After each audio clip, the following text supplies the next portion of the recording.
Assalamualaikum warahmatullahi wabarakatuh. Kami dari kelompok 10 mengenai profil Kaledonia Baru yang terdiri dari anggotanya yaitu saya sendiri Siti Anggreni Soliha dengan NIM 1403621002 dan selanjutnya Karina Azara dengan NIM 1403621071. Kemudian ada saya Najmuddin Ashari dengan NIM 1403621049.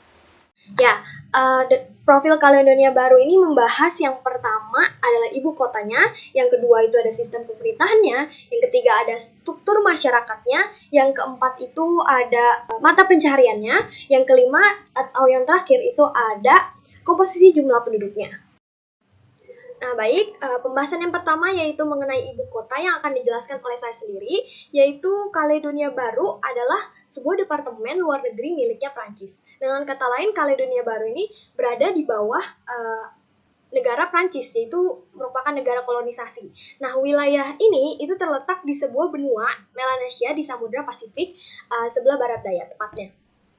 Nah, Prancis beralih Kaledonia Baru ini secara resmi pada tanggal 24 September 1853 dan membangun Nomea yang merupakan ibu kotanya Kaledonia Baru.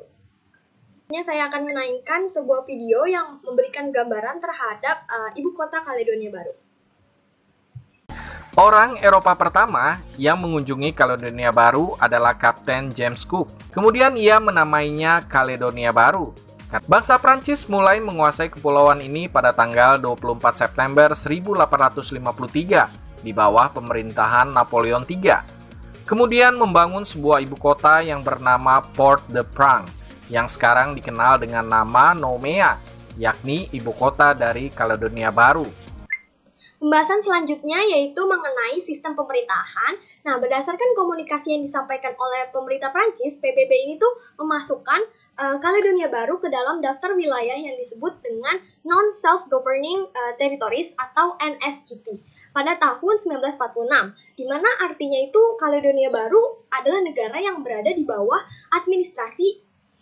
administrasi negara berdaulat yang lain, yaitu Prancis. Nah, secara resmi, Kaledonia Baru sudah didaftarkan PBB sebagai wilayah yang didekolonisasi Prancis. Nah, sebagai wilayah yang tidak berdaulat ini, Kaledonia Baru, sebagian besar hukum dan sistem pemerintahannya itu masih menginduk kepada Prancis. Nah, Kaledonia baru mendapatkan jaminan dari Prancis dalam sebuah perjanjian yang bernama Perjanjian Nomea, yang di mana tuh di dalamnya itu berisikan bahwa Kaledonia Baru dapat menentukan pemerintahannya sendiri.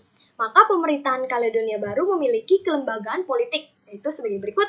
Yang pertama, itu ada Komisaris Tinggi Prancis, saat ini dijabat oleh Laurent Prevost, yang bertindak sebagai wakil resmi atau pelaksana kewenangan.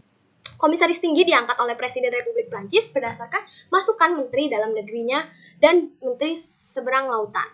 Nah, yang kedua itu ada perwakilan Kaledonia Baru pada pemerintahan Prancis dan Uni Eropa itu terdiri dari 2 wakil pada Parlemen Nasional Prancis, satu senator pada Senat Prancis, dan 1 wakil pada Parlemen Eropa. Nah, sistem pemerintahan Kaledonia Baru telah berjalan sebagaimana negara-negara berdaulat.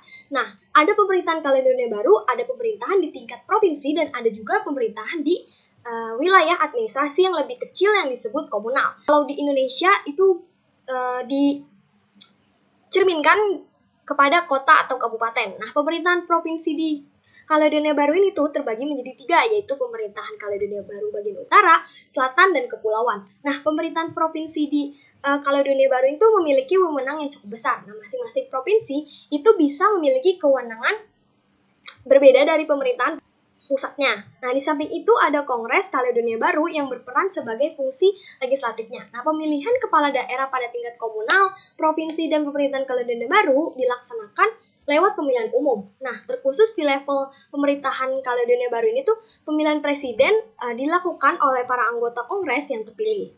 Nah, pemerintah Kaledonia Baru sesuai dengan undang-undangnya sendiri terdiri dari 11 orang anggota. 11 orang anggota pemerintahan ini tuh kemudian memilih salah seorang di antaranya mereka itu menjadi presiden.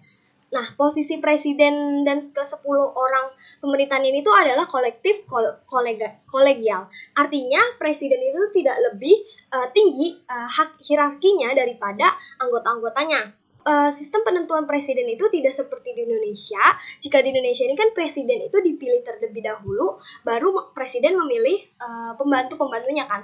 Namun di Kaledonia Baru, anggota pemerintahan itu dipilih terlebih dahulu, baru di antara anggota-anggotanya itu dipilihlah presidennya. Pembahasan selanjutnya yaitu mengenai struktur pemerintahan akan dijelaskan oleh teman saya, yaitu Karina Azara.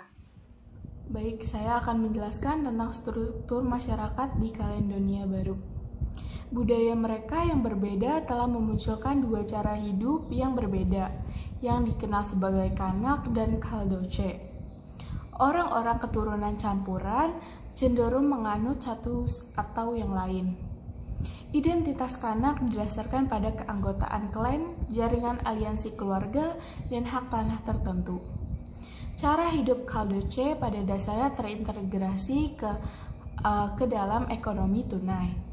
Tidak ada bahasa resmi, tetapi Prancis dan Kanak memiliki pengakuan hukum khusus.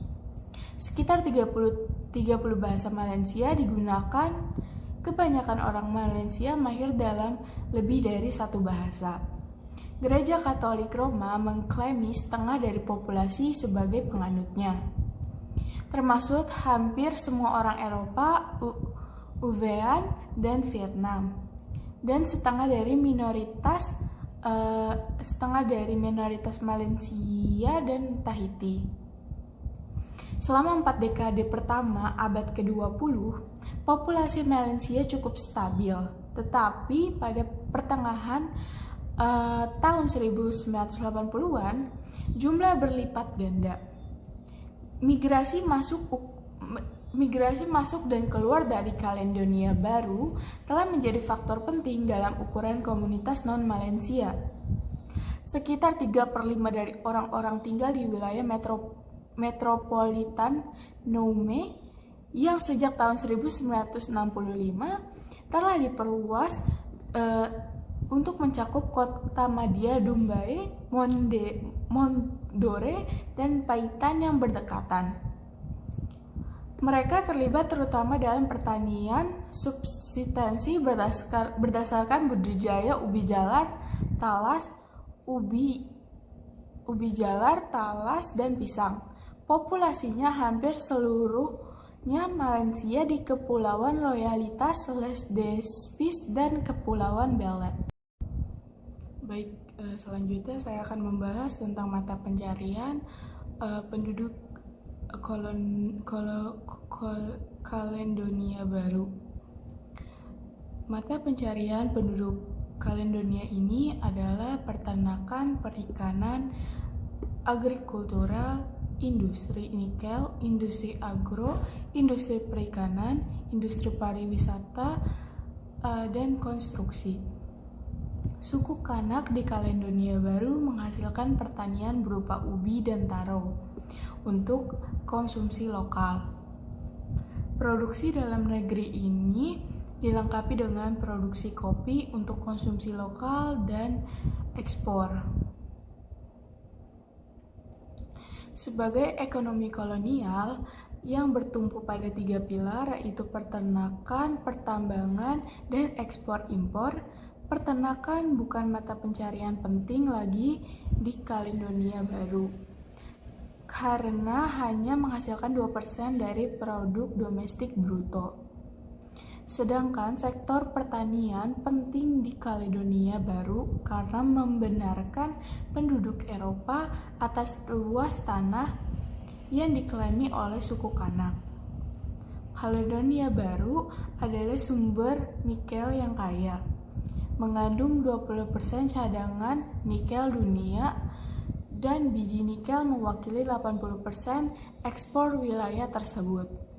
Industri nikel adalah salah satu perusahaan terbesar di Kaledonia Baru yang dimiliki oleh pemerintahan Perancis. Perdagangan ekspor dan impor sepenuhnya dikendalikan oleh beberapa keluarga di Eropa. Secara ekonomi, Kaledonia Baru terikat ke Perancis dan melalui Perancis ke pasar bersama Eropa. Materi selanjutnya adalah komposisi jumlah penduduk Kaledonia Baru. Berdasarkan sensus yang dilakukan pada tahun 2019, jumlah penduduk Kaledonia Baru sebesar 271.407 jiwa. Dari banyaknya jumlah penduduk ini terbagi menjadi beberapa etnis. Yang pertama adalah etnis pribumi Kanak atau Melanesia sebesar 41,21%, kemudian keturunan Eropa sebesar 24,13%, kemudian ada etnis Walin dan juga Futuna sebesar 8,3%, kemudian ada etnis Tahiti sebesar 1,98%, kemudian ada keturunan Indonesia sebesar 1,39%, kemudian ada etnis Vanuatu sebesar 0,85%, lalu ada etnis Vietnam sebesar 0,82%, dan yang terakhir adalah kategori Outres atau kategori lainnya sebesar 21,31%. Nah, kelompok terbesar dari penduduk Kaledonia Baru merupakan etnis pribumi Kanak atau Melanesia dan juga keturunan dari Eropa. Selain etnis-etnis pendatang lainnya, terdapat pula etnis Indonesia sebesar 1,39% dari jumlah populasi Kaledonia Baru. Kebanyakan dari etnis Indonesia ini merupakan keturunan dari para pekerja dari Pulau Jawa yang dikirim oleh pemerintahan Prancis dari Hindia Belanda pada saat itu, lebih tepatnya pada sejak tahun 1896. Sebagai masyarakat pribumi, etnis Kanak mendasarkan hubungan mereka berdasarkan pada klan atau marga, yang meskipun berasal dari nenek moyang yang sama, namun karena pola kehidupan yang berpindah, membuat mereka satu sama lain jarang untuk berhubungan. Maka dari itu di masa ini terdapat sekitar 28 dialek lokal Melanesia di Kaledonia Baru. Mungkin segitu aja yang bisa kami sampaikan kepada teman-teman semua. Jika terdapat kekurangan mohon dimaafkan, dan terima kasih telah menyaksikan. Assalamualaikum warahmatullahi wabarakatuh.